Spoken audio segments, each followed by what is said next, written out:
Feria Internacional del Libro encontramos definitivamente de todo, desde ideas muy brillantes, recetas de cocina, hasta actualidad pura, actualidad política sobre todo pura.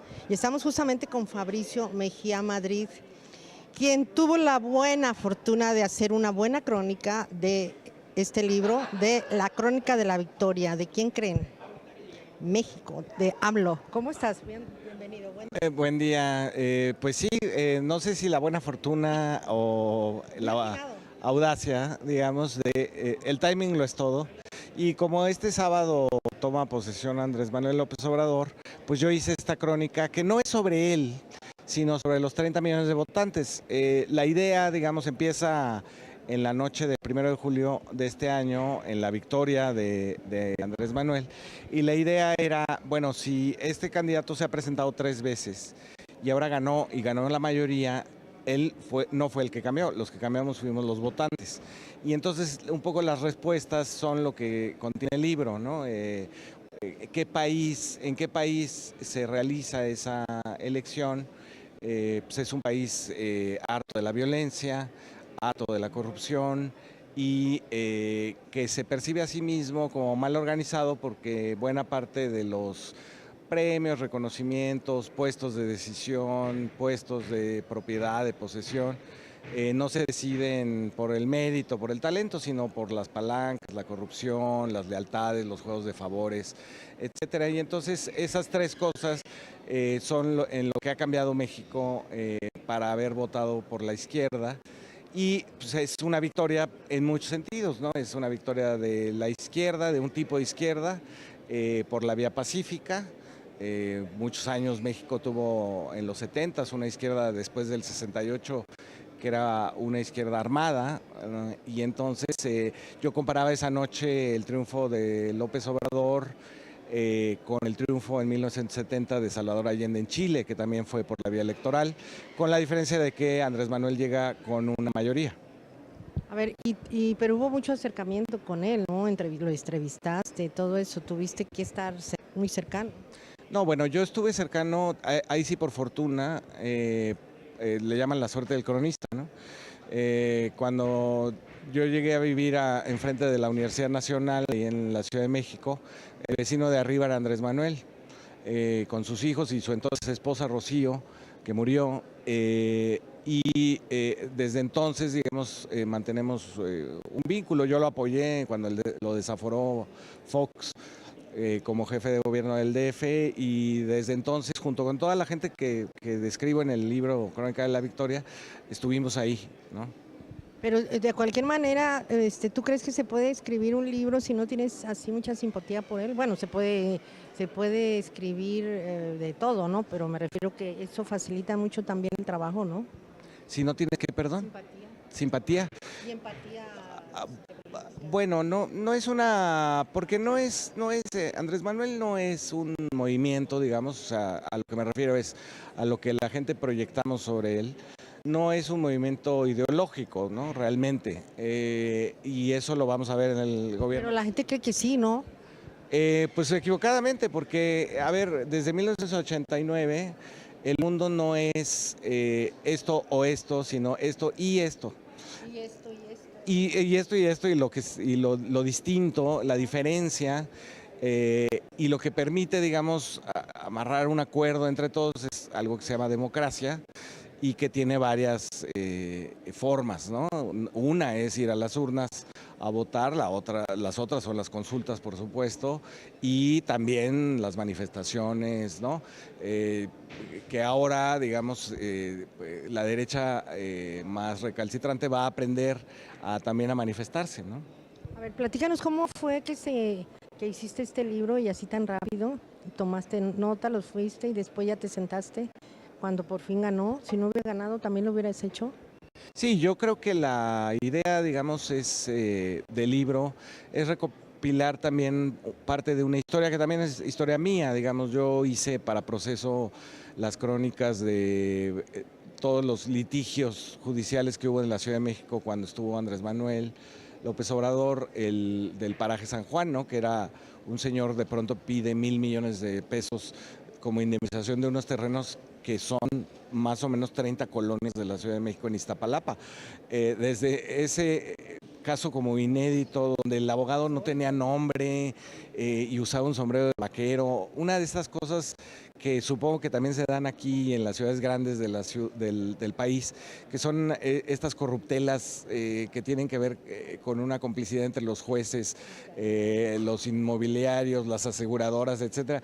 Y entonces yo ya tenía esos materiales publicados, los retrabajé por supuesto, y por otro lado encontré a los nuevos personajes. Tuve una conversación larga con Tatiana Cloutier, por ejemplo, que es un nuevo personaje del movimiento de López Obrador, hija de Manuel Cloutier, candidato de Acción Nacional, y ella misma una luchadora por las libertades democráticas, el sufragio efectivo.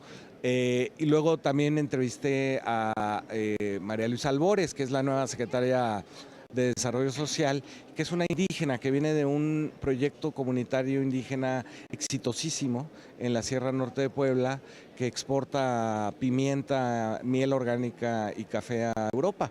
Ella es nuestra nueva secretaria de Desarrollo Social y todo este asunto de los delegados de los estados y no sé qué, es un invento de ella, que ella está inventando un mecanismo para repartir los programas sociales sin que se utilicen políticamente, ¿no? Que está siendo muy cuestionado justamente aquí en Jalisco eso, ya ves que ya se han pronunciado, lo ven como un atentado a la soberanía. Sí, yo creo que está mal entendido el tema, o bien entendido y les molestó, pero yo sí celebro que ahora que estamos en la Feria Internacional del Libro de Guadalajara, que Raúl Padilla se haya referido y haya criticado al presidente electo. Nunca lo había yo visto criticar a un presidente. Me parece bien que la FIL se democratice también. ¿Tú crees que ahora que viene este cambio, dónde va a quedar esa crítica tan virulenta que había antes, ¿no?, contra él, y que ahora dices, bueno, ¿dónde está la oposición? ¿Quién va a ser la oposición ahora? Sí, la oposición, uno de los problemas que tiene Andrés Manuel es que no tiene oposición. Es decir, el PAN está destruido realmente, el PRD no existe y el PRI está en su mínimo histórico y entonces no tiene oposición. La opinión pública, y no me refiero con opinión pública solo a los medios de comunicación, sino a esa percepción que hay de cada punto, ¿no? La opinión pública va a ser un contrapeso importante por lo menos de los primeros años de la presidencia de López Obrador, en tanto la oposición no se reconstruya, porque y es malo para él no tener una oposición institucional, porque entonces tiene que hacer consultas para poder medir cuántos están a favor y cuántos están en contra de cada punto. Porque aquí lo que hay que entender también es, y que yo lo explico en el libro, es que esa mayoría no es una mayoría estable. Solo en la cabeza de los opinólogos existe el López Obradorismo. En realidad son 30 millones de votantes que salen a una puerta de emergencia, digamos, del país, votan por él, pero que van a estar vigilantes y que incluso ya se están manifestando en desacuerdo, por ejemplo, algunas organizaciones de derechos humanos que lo apoyaron en contra de la Guardia Nacional, etcétera. Va a haber muchas cosas interesantes de debate público al que no estamos acostumbrados y va a ser muy interesante ver cómo se desenvuelve, ¿no? Yo creo que tú, como la mayoría de los mexicanos o más de la gente pensante como ustedes, creo que se está esperando que la ciudadanía tome su verdadero papel, ¿no? Que haya un equilibrio entre los poderes, ¿no? Sí, la ciudadanía tiene que participar. Tenemos que asumir que los ciudadanos tenemos dos caras, digamos, ¿no? Por lo menos. Una es, votamos en lo privado, de acuerdo a nuestras convicciones, pero una vez que se cuentan los votos, somos parte de una mayoría o de una minoría. Y en ese sentido hay que ser consecuentes. La otra doble cara de los ciudadanos es que sí somos obedientes de la ley, pero estamos al mismo nivel que la ley. Es decir, podemos ser elegidos para hacer leyes también.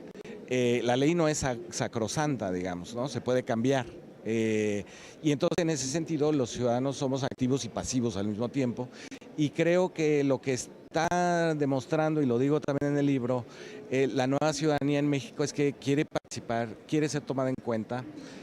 Fueron muchos años de que no la escucharan y vamos a ver cómo nos acostumbramos como sociedad a que disentir no es dividir al país, ¿no? Que disentir, que no estar de acuerdo es parte del debate, se llegan a acuerdos, es la manera para negociar, se empieza con un desacuerdo y que no se parte el país.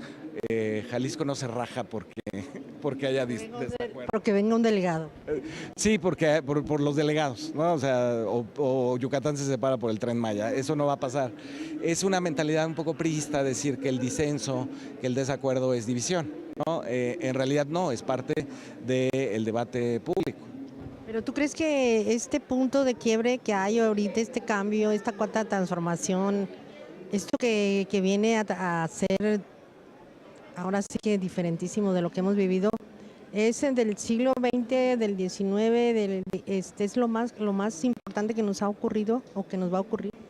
Sí, yo creo que es, de entrada, digamos, el cambio fundamental va a ser diferenciar cuáles son las labores estrictas del Estado mexicano, no del gobierno, del Estado mexicano, es decir, la seguridad.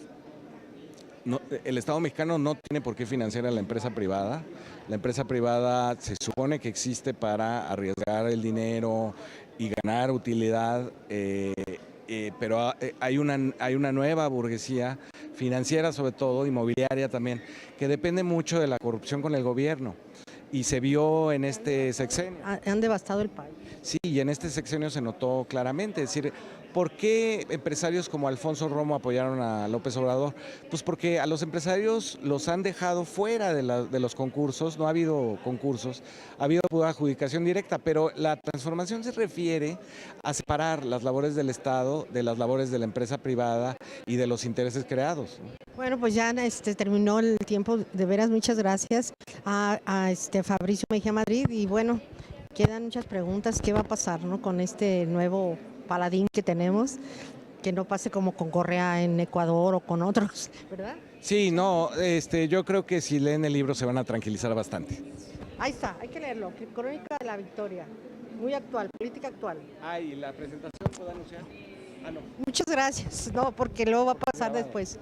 Muchísimas gracias a Fabricio, y soy María Antonieta Flores Astorga, hasta la próxima.